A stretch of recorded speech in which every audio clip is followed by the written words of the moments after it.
దుఃఖేష్వనుద్విగ్నమనా సుఖేషు విగతస్పృహః వీతరాగభయక్రోధః స్థితధీర్మునిరుచ్యతే.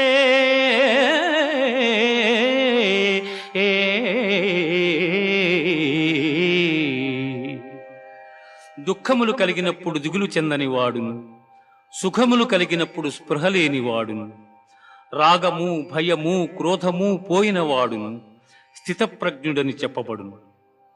ధ్యాయతో విషయాన్ పుంసః సంగస్తేషూపజాయతే సంగాత్ సంజాయతే కామః కామాత్ క్రోధోభిజాయతే క్రోధాత్ భవతి